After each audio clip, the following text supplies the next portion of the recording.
in being here. In February, we had a prosecutor up for judicial nomination who was a man from the Dorchester District Court. He had been involved in domestic violence prosecution for years and years. He was as renowned probably as anybody, from what I could understand. And yet you and people from your coalition never came to speak about any similar concerns about him. And you only showed up when there have been two women. And it strikes me that your approach is sexist. And I don't think that you're doing anything but asking us to stereotype women in the way we heard you complain about the way men are stereotyped. Would you like me to respond to that? Yeah. Well, I would say that here in February. Well, I would say that, as you know, since last summer I've been here, and I've written you on many occasions about these problems. I did not know about that particular. I knew there was a person of that name, but I did not have the time to come to that hearing, and I did not have the energy to speak to other people or time to speak to other people. But at the same time, I would throw the question back to you. At that hearing, when this person was in front of you, did you ask these questions of that person? Because I have given all of the councilors here a lot of information about these particular issues. And so as a council, did you take the issues that I have presented to you before seriously enough to raise them at that issue? No, I'm not going to answer your question.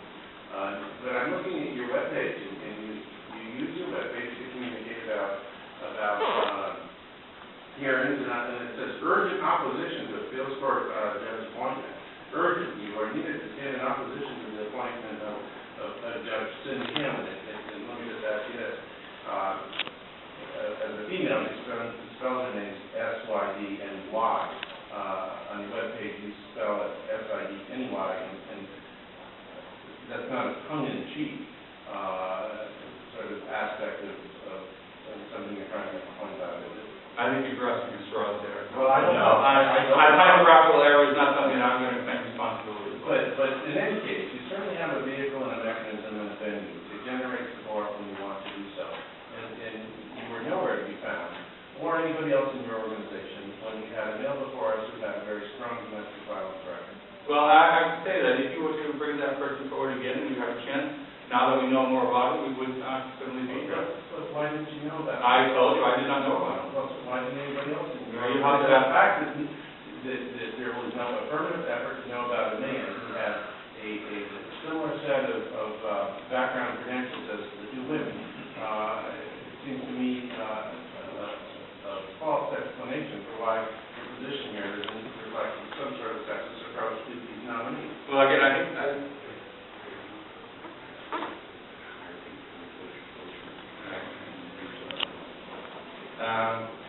we're not, as I said before, we're a volunteer organization, so we don't have all the reasons to be on top of all these things all the time. But in regards to the two nominees that you're comparing this man to, whose name I don't remember right now, Judge Hanlon is well known to everyone who's concerned with restraining orders because of her participation in the 3 national pilot programs.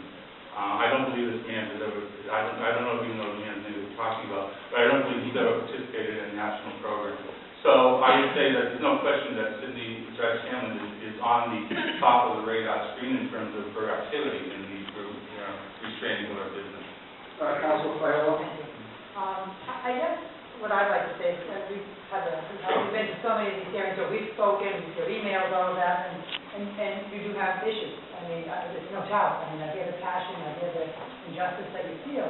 I guess I wonder at this point if some of that, could be better placed dealing with the legislature in terms of some of the language that you want to see in that. I think we would all sit here and we'd be lying if we didn't say domestic violence nationwide is not an issue. It is. We read about it, we hear about it, we know it's out there. To say someone shouldn't be appointed because they've been a part of something that's nationally known and try to help with that. Also, statistics that I have, and not today, but another day, if you'd like to bring them to my attention or email them to me, 84% of all domestic violence is committed by male. I'm not saying anything, I'm just saying what the statistics I have I have been presented with. So I don't have them here either, so I'm sure you must, or whatever you have. Just like breast cancer, we mostly think of it as a women's disease, while there is a percentage of men very seriously dealing with that issue. So that's probably why we hear more about it, because the statistics show more women. But I don't want to get into a male or female thing. I already discussed it with White. You didn't come up for the other gentleman. But that's, for me, that's neither here nor there at this point. I would like to offer my suggestion, and I've told you, the assistance in getting it to where I think it best belongs. If the legislation is there, if the rules are there for these judges to look at these issues on a case-by-case basis, I think the one thing that I heard today is you say, and your group says, that they just walk up and go, you know, I'm afraid. And the judge goes, okay, here you go, restraining order. And I'm not going to deny that more women get them than men. That's the numbers are there. But I tend to think that, or I would hope, when I speak to Judge Hanlon and others, that a little more effort, a lot more effort is putting into determining whether the restraining order should be granted, number one. And if not, then we're going to look at those laws.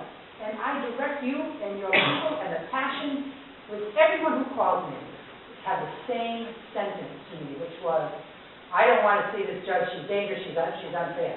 I go, well, what do you know about it? I don't, I just know she's unfair. And I was like, gosh, you know, I hear you, you feel, you know, and I feel that you have a real issue, but I just think you'd be best placed, in addition to coming here as much as you want, it's a public hearing, also taking it to the legislative end and sitting down and figuring out how measures can be put in place. Because it is a real issue, domestic violence. It's out there, and it's serious.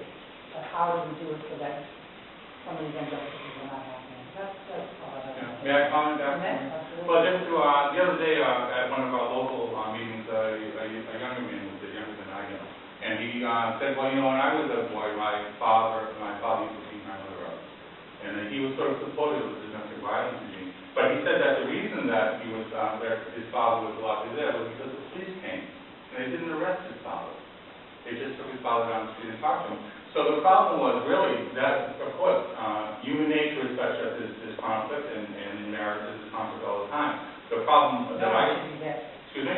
Didn't need to be there. No, what I'm saying is the problem could have been solved with the existing laws, because the police were there and they should have arrested his father and taken him for an assault. That was clearly something that should have been done with that young man. So the point that we try to make from our position now is that, as Mr. Patterson said, there are laws in place that deal with assault and battery. When there's real assault and battery, people should be held accountable for it. What we see from all the people that we talk to is many men are accused of domestic abuse, which leads to a criminal charge if they inadvertently make contact, inadvertently or deliberately make contact with the other partner in the future.